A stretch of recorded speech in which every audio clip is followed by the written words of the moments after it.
Endi kelaylik vatandaşlar. Vaziyet ve muhakeme.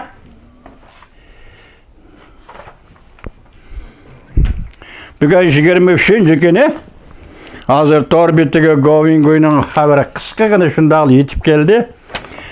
Sözlügen sözünü 3 mertebe anladım vatandaşım. Govinguy'nun bugün sözlügen sözlüğü 23. günü de koyulgan mavzu.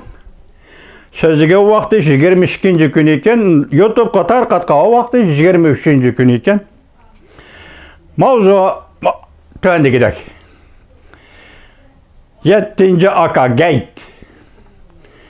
Tayvan boğazıda uruş derhal partlaydı.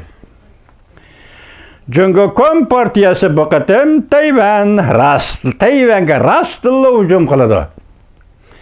Yoki Tayvan'ı qamal kılıdı.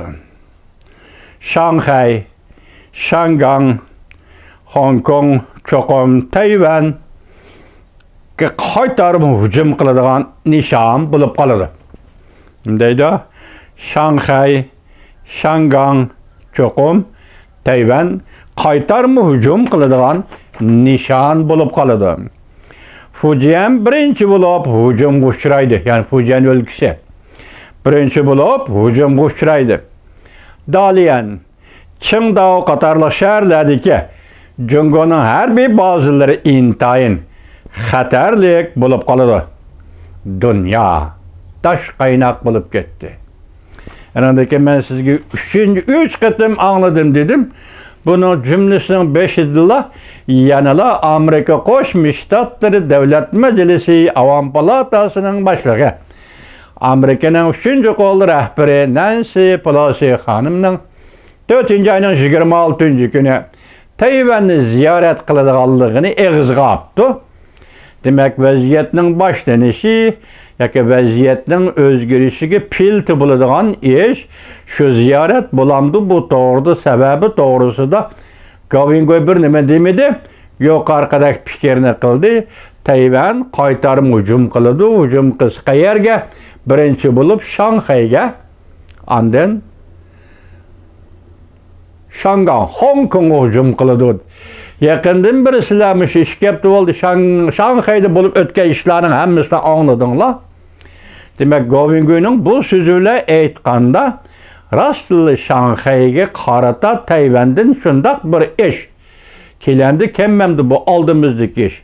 4-5 gün ichida Govingoyning gapi rost bo'lsa, 4-5 gün ichidagi ish vatandosh. Shundaqda Jungo bu qatim Tayvanga rostli hujum qiladi debdi Govingoy mana yazmasida. Shundaqda o vaqtda Jungo Tayvan bo'g'izida urush qo'zg'agan bo'ladi. Tayvan bo'g'izining hozirgi holatini o'z oldiga o'zgartmoqchi bo'ladi va yoki o'zgartgan bo'ladi. Bu urush Janubiy dengiz urushi emas. Tayvan bo'g'izining urushi. Tayvanda Jungoliklar yashaydi. Jungoliklar yashaydi. İki xil siyasi hakimiyet. Biri Jungo Kompartiyasi, Jungoning partiyasi. İkincisi Kuomintang partiyasi, Jungoning partiyasi. 2000 yillardan boshlab Tayvanda demokratik o'zgarish hosil bo'ldi. 2000 yillardan boshlab Tayvandagi o'zgarishda avval birinchi qatim prezident bo'lib o'zgarishdi-da saylangan Li Denghoy Tayvanga rahbarlik qilib turgan vaqtlarda Tayvanning tashabbusi deb bir kitobni e'lon qildi, yapon tilida butun dunyoga. Li Denghoy Tayvanning tashabbusi degan kitobida Jungoni 7 ga parchalashni tashabbus qildi. Ondan keyin 2000-yili partiyalar almışıp, masalan Li Denghoy Qatardan qilib Tayvandagi ikkinchi partiya Demokratiya Taraqqiyot partiyasi bugungi Sayyiğmin prezidentning partiyasi Tayvanda hokimiyat beshig'i chiqdi. Chen Shui-bian. Shuning bilan tunji qatim Tayvanda yoki Xitoylar yashaydigan bir jamiyatda ikki partiya mumkinligi, ikki partiya ko'rishi, ikki partiya almışıp davlat boshqarishdan iborat vaziyat o'ttirg'i chiqdi. Tayvan bugunga yetib keldi. Sayınmen prezident 2 qatim saylandı. Tayvan'da Kuomintang partiyasının ordu çöktü. İnaveti yok aldı. Onun tarihi ornumu asla düşüp siyasi sahneden düşüp kaldı hesapta. Bunun keyinki saylamda qandaq bo'ladi bunu bilmaymiz. Tayvan muşa halga keldi. Bugün prezident Tsai Ing-wenning dastlabki 4 yili, keyinki 4 yilning hozirgi 2 yili o'tdi deyli.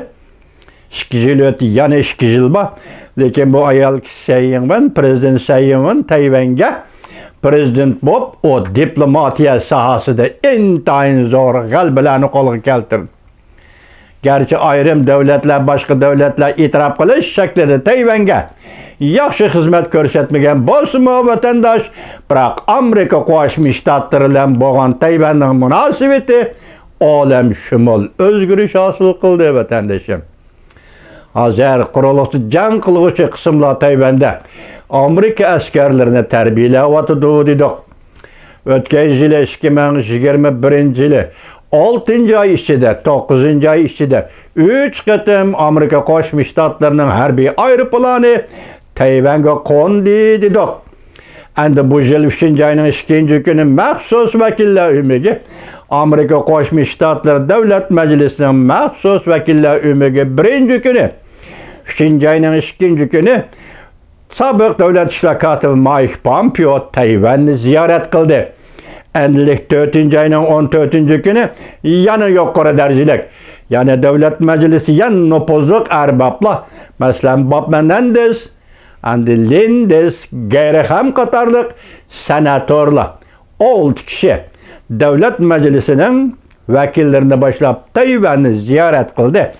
Endi kelaylik vatandoshim atilikka.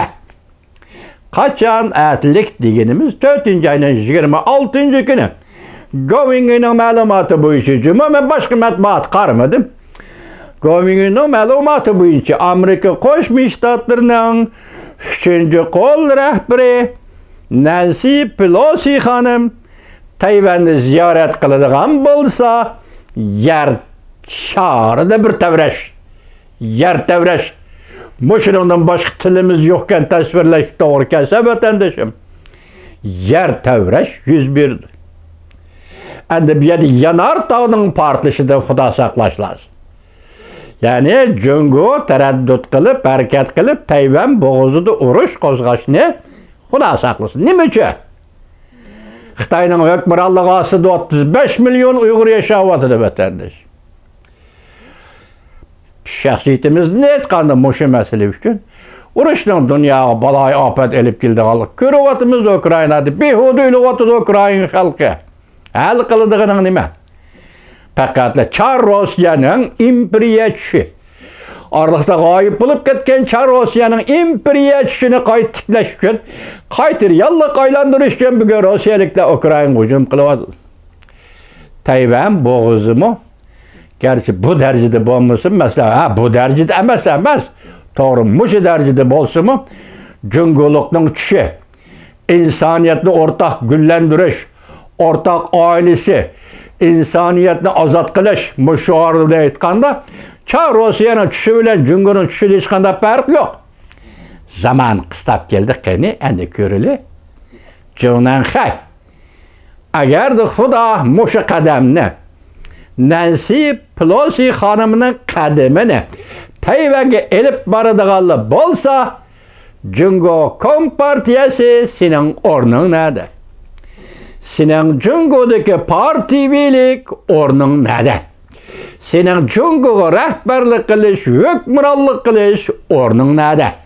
Sening 70 yildan bir atgan polaringning qimmati nada? Jonanxay mushu halqiliq betdi, mushu vaqti yetganda agar Kuomintangning aytganidek ish yuz beradigan bo'lsa, Tayvanni qamal qiladigan bo'lsang va yoki Tayvan bo'g'izi urush qo'zg'aydigan bo'lsang, Kuomintang debdiki Tayvan o'ch olish uchun Hong Kong, Shanxayga qaytarma hujum qiladi debdi. Mushundaq ahvolda dunyoda yana qandaq bir reallik, tarixiy reallikqa aylanidigan, aylanishi zarur bo'lgan yana qandaq bir reallik o'ttirg'i chiqadi. Allah bunu uğurlaştırgan bolsa vatandaşım. Atagin biz buna dahil bulunuz.